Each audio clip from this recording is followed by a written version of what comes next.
Welcome back to another episode of the Reckless Wrench Garage. Woo! As we mentioned in the update, the next video of the 240, the idea behind it, the plan, was to get all the little stuff done, well, all the stuff done, so that way we could take it out for a test drive, do some burnouts, see how it does, and then take it to an event at the end of the month. However, yeah, something always comes up. There's still a whole list of stuff we gotta do. I guess I can mark some of this off. On this episode, we take care of the subframe swap, subframe bushings for the swap, diff bushings. We just separated it so it looked like we got a lot done. We get the exhaust done and inner and outer tie rods done.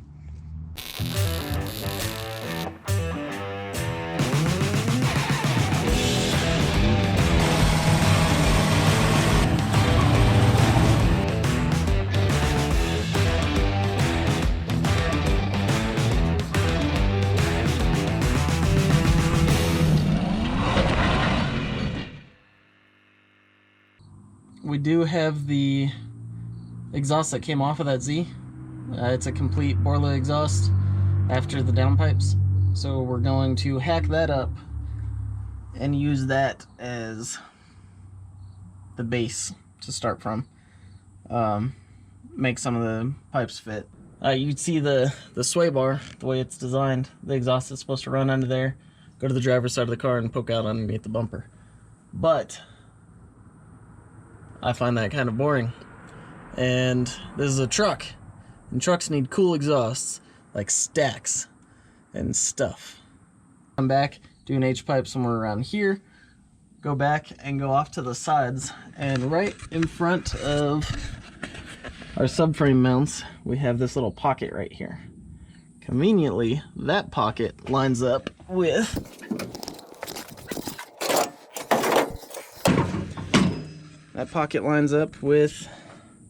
that spot right there, which is in the back of the truck next to our little storage space. So what I'm thinking is we cut a hole right down here and bam.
Make it happen.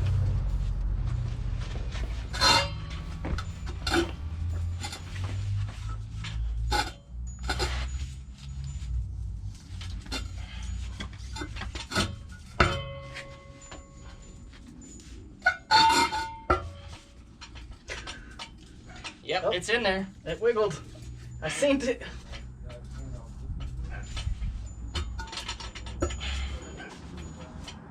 See? Oh, yep. Breaking it loose.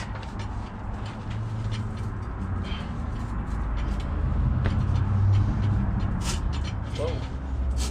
That would have been hilarious if you just stabbed yourself in the face with that thing.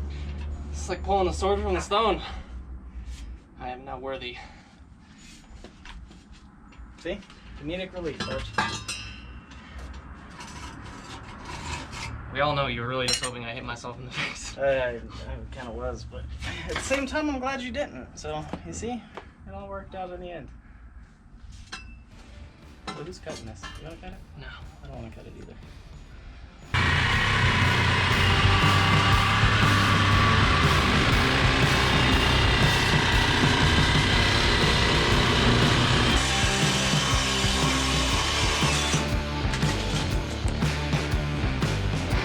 was much more pleasant for me since that wasn't a grinder. In case you're wondering.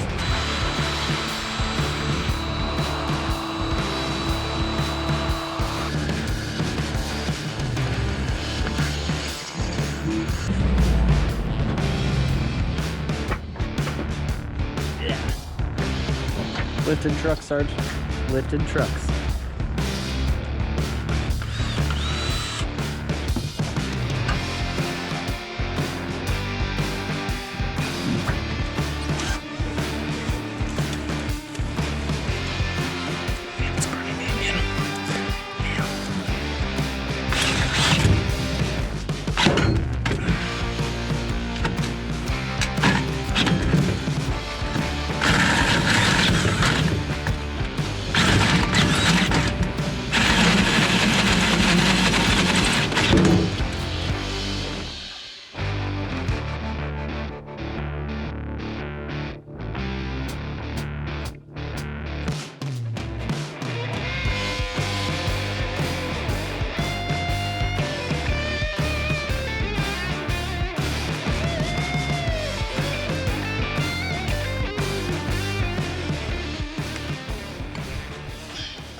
Alright, well, apparently it's hot enough outside that my GoPro doesn't want to work.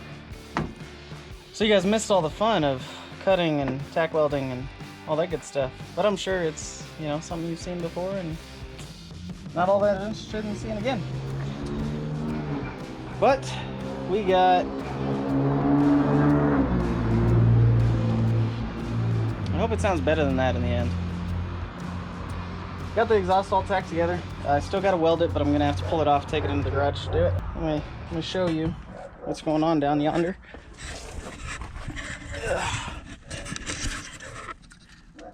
So again, we cut up that Borla exhaust, and it's not pretty. We'll know if it's effective soon. But all the bends and everything, we just cut off that one, tacked them together, make what we needed. We cut some holes down in the floorboard, got the exhaust coming right up through there. Now the convenient thing about using that Borla exhaust is it's a complete slip fit exhaust. So I can use that on some of these so I don't have to worry about welding or making flanges or anything like that. Yeah, so it's kind of nice. For the stacks, what we're gonna do, since there's not a whole lot of pipe underneath there, we're hoping that the resonators that came with that exhaust are going to kind of tone it down a little bit, keep it somewhat tame, because we know the VQ sounds like doo-doo butt with straight pipe. But we're gonna take these here resonators, gonna slip them on in there like such. Then we just rotate to get this thing where we need.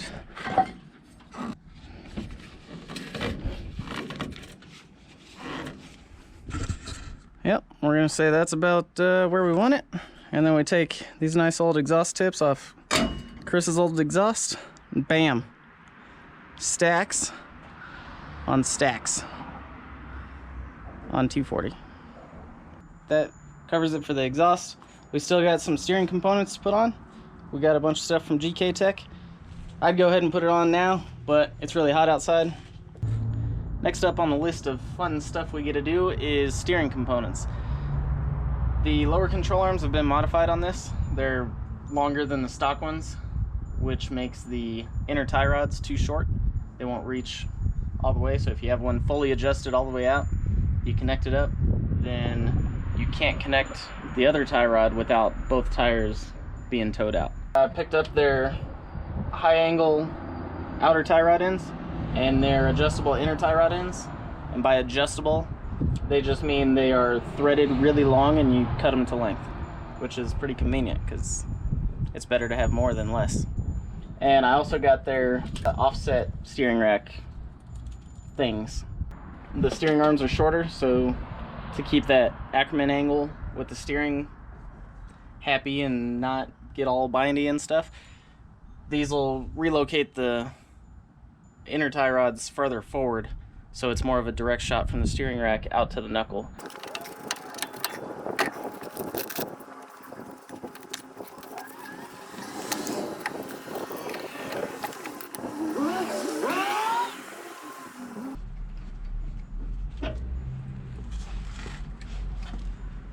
Now generally, if you're gonna replace your inner tie rods, or replace any of it really, you wanna try to set the length prior to install, so you don't have to worry about it afterwards. Problem is, our tie rods aren't proper length already, so we can't steer this thing. So we're just gonna throw them in, and then when we get it on the ground and we can adjust ride height, then we'll adjust our steering.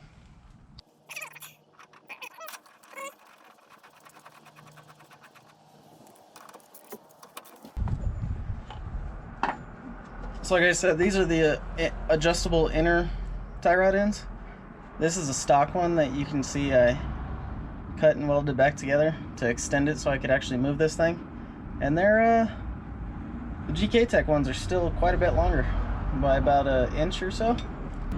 Here's a better comparison of what the factory S13 inner tie rod looks like compared to the GKTech S14 adjustable inner tie rod.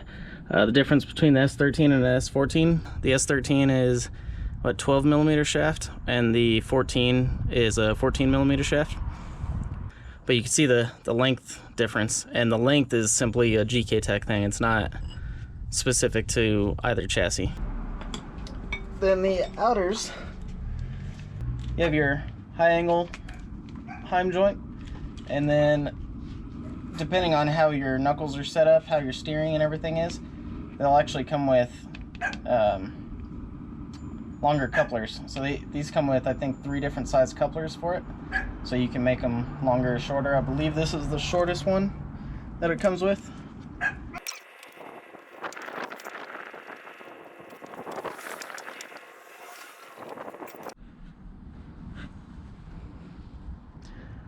Well, I'm starting to think I would have been better off with the stock replacement inner tie rods.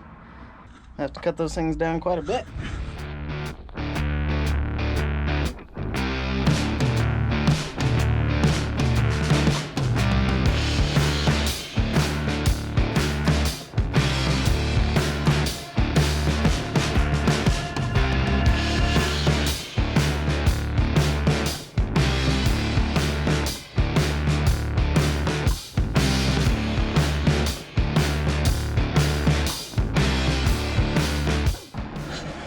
We are contacting.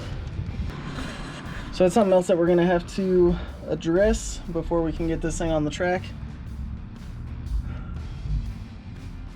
But for now, we're going to say we're done with the steering, which means we get to get started on the next job.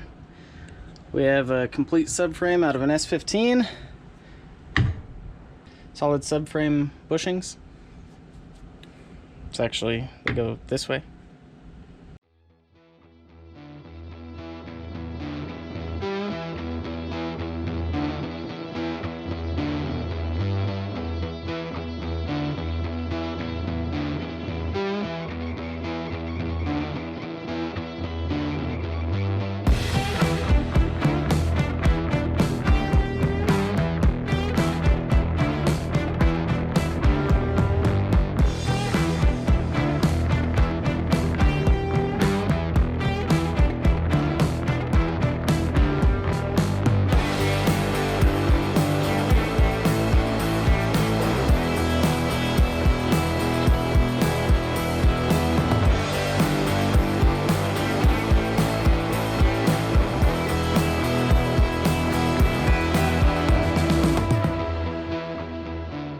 We got the S15 subframe stripped. We got the diff pulled out, arms and everything off. I guess that's what stripped means. The reason we're putting the S15 subframe in is because it has better suspension geometry. The way the arms are mounted at the angles and all that good nonsense. It's supposed to be better, so we are swapping it. Not only that, but I have the solid subframe bushings that we're gonna put in, and I'd rather just get this one set up and pull the stock one out, put this one in, and be done with it. Yeah, S15 member also comes 5-lug already, so we have that going for us.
did what the Jeep guys do and just randomly painted something. I think I figured out why they do it though. It's not just to paint it, it's to prove that they actually took something off the vehicle and put it back on the vehicle. Must be what it is. But we got the GKTech solid aluminum subframe bushings. We're gonna throw those in. It's really cold. I had them sitting in the freezer overnight. Hopefully they go in pretty smooth, but I'm gonna knock that out and then start assembling this thing.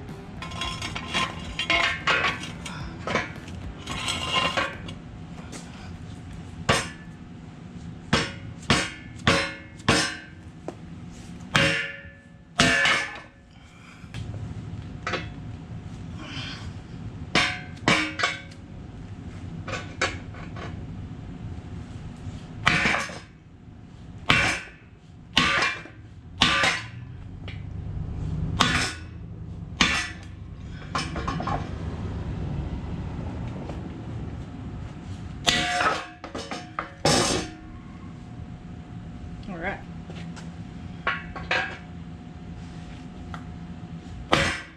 Oh, damn it.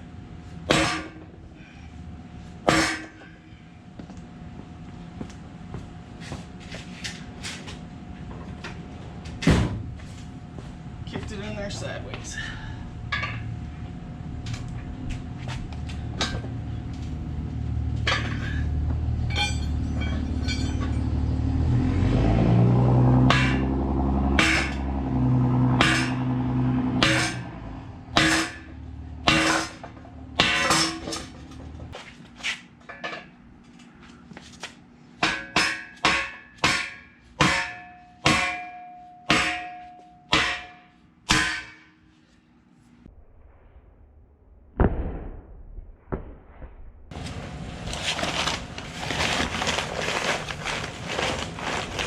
Differential came with me from overseas, and I actually have no idea where I got it exactly or what it came out of. I just know that it's an R200 and it has some kind of, it's either welded or has something special in it. I'm assuming this is either out of an S14 or whatever Skylines came with the R200. It's not out of an S15 because it doesn't have the longer snout with the speed sensor on it. I don't care so much to figure it out. I just want to pop it open and see what's inside of it. So let's go ahead and do that.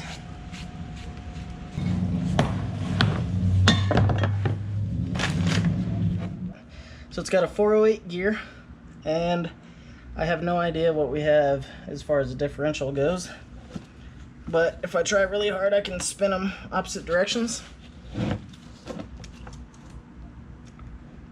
like such.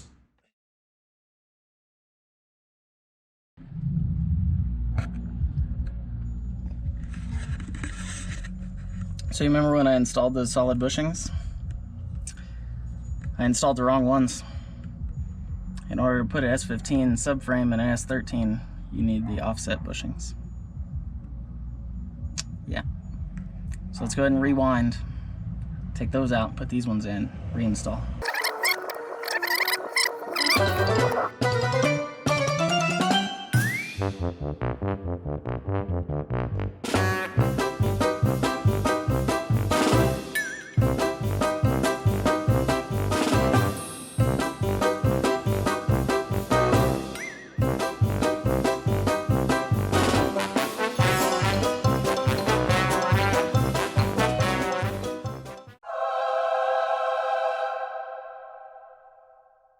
And now you can see the difference between the regular S13 solid subframe bushings and the conversion bushings.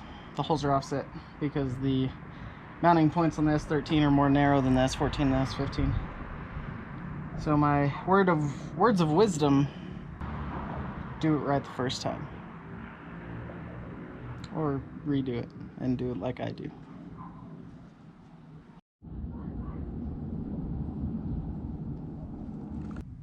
Got the S15 subframe in there. Got the exhaust situated. Got the steering done. Need to connect a couple things, but it's just about done. We are almost ready to go. If you haven't been following along with this build, feel free to check out the playlist.